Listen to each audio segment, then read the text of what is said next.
নিচের পোর্শনটা আস্তে আস্তে আস্তে আস্তে দানা দানা দানা দানা পুরো হয়ে যেত, লাল হয়ে পুরো ওই জায়গাটা পুরো মানে। প্রথম যখন এসেছিল ছেলে তখন ওর কী অসুবিধা ছিল?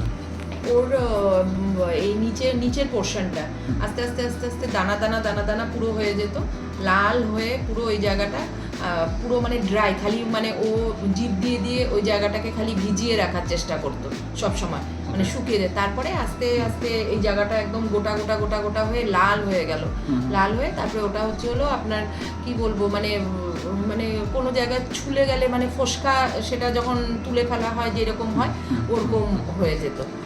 তারপরে আস্তে আস্তে ওটা বেশ কিছুদিন, 7 দিন 8 দিন 10 দিন, তারপরে আস্তে আস্তে আবার নিজের থেকে জিনিসটা বন্ধ হয়ে যাচ্ছে।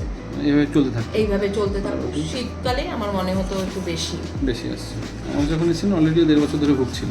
হ্যাঁ, তার আগের থেকেই প্রথমে ভাবতাম যে আমরা ভাবলাম প্রথম আপনার কাছে আসার আগের কথা বলছি, তখন আমরা একজন মানে ওর এটা যখন ওর এই জায়গাটা ঠোঁটের এইখানটা যখন খুব বড়োভাবে হলো, আমরা এমনি একজন অ্যালোপ্যাথিক ডক্টর দেখিয়েছিলাম। উনি বলেছিলেন যেহেতু আমরা ওটা মানে এখানে ঘুরতে গেছিলাম, সেখান থেকে আসার পরেই বাড়িতে আসার পরে দেখা মানে দেখি এটা, তখন উনি বলেছিলেন যে ওটা হয় আইদার ওখানে কোনো খাবারের ফুড পয়জনের থেকে এটা জিনিসটা হয়েছে, না হয় ওখানে যেখানে ঘুরতে গেছে সেখানে কোনো পোকা কামড়েছে, যেটা এটা আফটার এফেক্ট এরকম ইয়ে হয়ে গেছিল। তারপরে তো আমি আমার বোর্ডের থেকে আমার বোন বললো যে একবার হোমিওপ্যাথিক দেখিয়ে নিতে, কেন যেহেতু ও একটা বড় প্রবলেমে তো সাফার করে অনেকটা রিলিফ হয়েছে। ওই তখন আসলাম আমি ওই যে ওকে নিয়ে দেখাতে। মোটামুটি কনফিডেন্স যখন 1.5 বছর ট্রিটমেন্ট করে ওই জিনিসটা পুরো ডার্মাটাইটিসটা একদম চলে গেছে। এটা ছিল অ্যাটোপিক ডার্মাটাইটিস। ওকে, এটা চলেও গেছে। ইভেন একটা যে কালো স্পট পড়ে গেছিল যেটা ওর মানে খুব ছোট অবস্থায়, সেটা এখন একদম সত্যি ক্লিয়ার।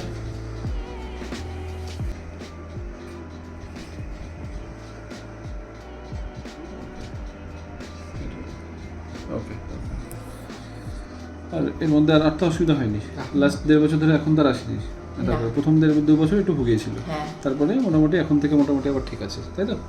প্রথম একদম শীত গ্রীষ্ম বলে কোনো ব্যাপার ছিল না, সব সময়। তারপরে আস্তে আস্তে সেটা হয়ে আসলো শীতকাল, তখন বুঝে গেলাম যে এটা শীত প্রধান প্রবলেম বোধহয়।